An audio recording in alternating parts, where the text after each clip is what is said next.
नमस्कार and welcome back. Rally हुई बहुत बड़ी। राहुल गांधी ने करी रामलीला मैदान में। भाई नाम था रामलीला मैदान।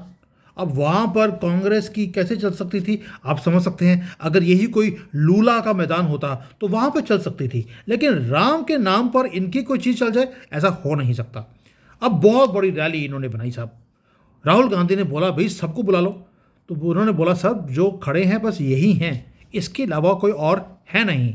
तो वो खुद हैरान था, क्योंकि राहुल गांधी तो बोल रहा था आधे उधर जाओ आधे इधर जाओ बाकी मेरे पीछे आओ। तो एक इधर आया एक इधर आया, पीछे खड़े होने के लिए कोई था ही नहीं। इतनी बड़ी रैली थी। मैसिव पब्लिक रिजेक्शन एक क्लियर साइन है कि मोदी जी ने इनको इररेलेवेंट कर दिया है भारत के अंदर। क्यों? उसका रीज़न है कोई मोदी जी का चमत्कार नहीं है, इसमें इनकी अपनी भी करनी है।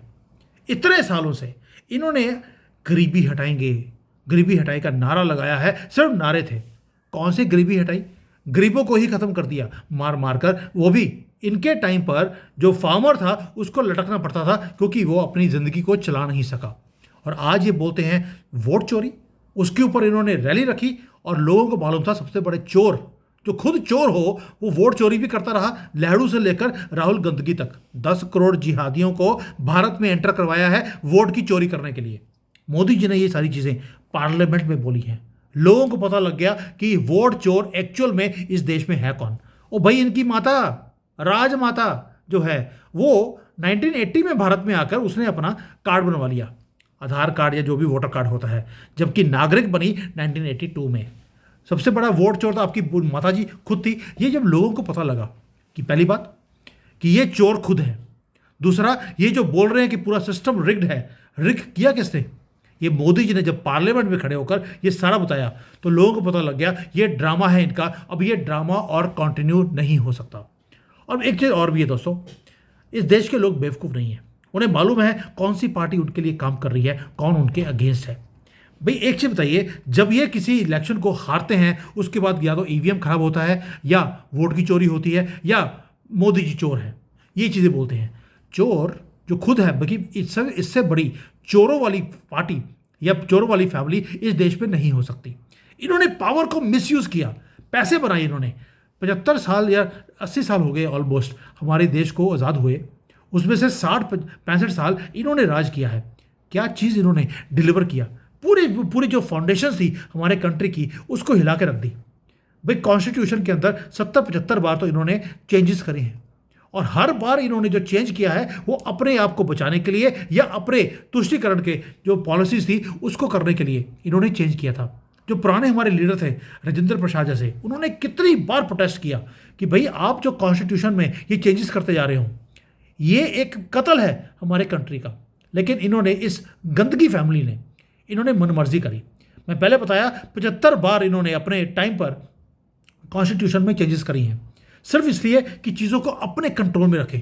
बेशक कोई जुडिशरी हो, कोई भी इंडिपेंडेंट डिपार्टमेंट्स हो, कुछ भी हो, इन्होंने हर के गले को इन्होंने दबा के रखा। और ये चीज़ें मोदी जी ने बार बार पार्लियामेंट में खड़े होकर बोली हैं ताकि लोगों के दिलों तक ये बातें पहुँचे।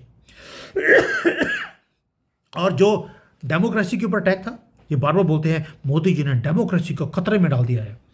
आपकी दादी ने क्या किया था 1975 में?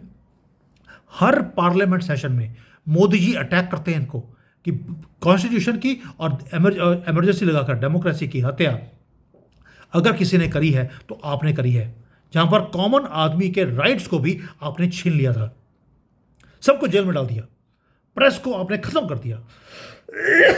सॉरी। और उसके बाद अभी यह बोलते हैं कि वोट चोरी हो गई, डेमोक्रेसी खतरे में आ गई। जब ये सारी की सारी चीज़ें मोदी जी बार बार बोलते हैं, और इस बार तो पार्लियामेंट में खड़े होकर शाह बानो का जो केस था उसको भी लेकर आए कि सुप्रीम कोर्ट का बनाया हुआ जजमेंट को आपने उठाकर बाहर फेंक दिया, सिर्फ इसलिए कि मुसलमानों को खुश करना था। ये है आपका डेमोक्रेसी, जहाँ पर एक कम्युनिटी को आप सपोर्ट करते हैं और बाकी सबको आप दबा के रखते हैं। जब मोदी जी बार बार बोलते हैं तो लोगों के दिमाग में आता है यार, they come to know what is happening. ऐसे नहीं है कि आज इनकी जो ये था रामलीला ग्राउंड, उसके अंदर 0 लोग आए।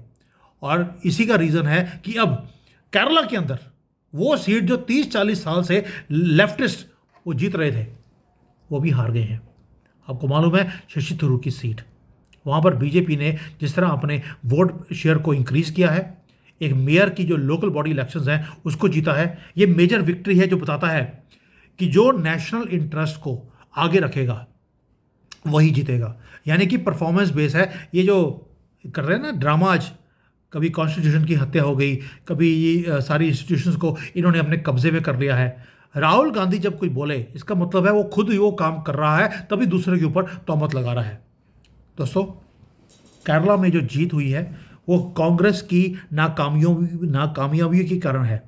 वक्फ बोर्ड के नाम पर वहाँ पर जितने क्रिश्चियंस थे, जितने हिंदू थे, उनकी प्रॉपर्टीज़ को छीन लिया गया, उनको घरों से धक्के मारकर बाहर निकाल दिया। और कई तो लोग ऐसे थे जो 100-100 साल से अपनी उस घरों में रह रहे थे, पुश्तैनी घर में, उनमें से बाहर निकाल के बोल दिया ये तो वक्फ की प्रॉपर्टी है। और जो केरला के अंदर जो गवर्नमेंट की पॉलिसीज़ थी वो सारी की सारी मुसलमानों को खुश करने में ये लगे हुए हैं। इसीलिए ये जो चेंज है पूरे भारत में, जहाँ पर इनको इररेलीवेंट लोग करते जा रहे हैं, मोदी जी ने तो इररेलीवेंट कर ही दिया है। और आप देखिए 2014 से पहले युवराज बोला जाता था इसको, आज इसको बोला जाता है इंटरनेशनल पप्पू। कैसे? क्योंकि मोदी जी ने स्टेप बाय स्टेप लोगों के दिमाग में बिठा दिया ये कितना बड़ा पप्पू है, कितना बड़ा ये देश के लिए एक देश का गद्दार भी है और ये इररेलीवेंट है। ऐसे नहीं है कि जो मोदी जी ने वक्फ के ऊपर अभी अभी जो नया रूल लेके आए हैं, केरला के अंदर मैक्सिमम प्रॉपर्टीज हैं जो वापस आई हैं, हिंदुओं के पास और क्रिश्चियंस के पास भी।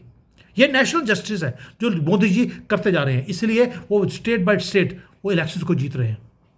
क्योंकि हमें अब दिखता है हिंदुओं को कि नहीं, जो कुछ काम हमारे साथ गलत हुआ वो कहीं ना कहीं मोदी जी ठीक कर रहे हैं as far as properties are concern. Message clear है, लोगों को समझ आ गया कि ये ऑपोजिशन का ड्रामा, इनके साथ खड़े होने का अब कोई मकसद नहीं है। अब पैसे देकर भी राहुल गंदगी बुलाने की कोशिश करता है तो एक इधर, पीछे कोई है नहीं, आगे तो कुछ है ही नहीं। इनको अपनी जो रैली थी उसका टाइम इंक्रीज करना पड़ा कि हो सकता है उसके बाद लोग आ जाए। ना तो बारिश थी, ना बहुत ठंड थी, ना गर्मी थी, कुछ नहीं था, परफेक्ट वेदर था, उसके बाद भी लोग नहीं आए। क्यों? अब लोगों को समझ आ गया फैमिली फर्स्ट और नेशन फर्स्ट में फ़र्क क्या होता है। इस फैमिली ने, गंदगी फैमिली ने सिर्फ फैमिली फर्स्ट के ऊपर काम किया। अपनी पॉलिटिक्स को बचाने के लिए इन्होंने देश के गले को इन्होंने काट के रख दिया, इसलिए नेशन ने भी चूज़ कर लिया। अब हम उसी को चूज़ करेंगे जो इस देश के लिए काम करेगा। अब हिंदू ये नहीं बोलता कि मेरे लिए क्या काम किया, वो बोलता देश के लिए काम क्या किया। और इसीलिए जो डेवलपमेंट का काम है उसको देखते हुए केरला के अंदर बीजेपी जीती है। ये मैसिव रिजेक्शन है कांग्रेस का केरला के अंदर, उसके बाद रैली के अंदर। और ये एक आइसोलेटेड इवेंट नहीं है, ये सिंबल है कि भारत राइज कर रहा है। लोगों को समझ आ गया कि हमारे ऊपर जो घाव हैं हमारे दिलों के ऊपर, ये इस फैमिली ने कैसे दिए हैं।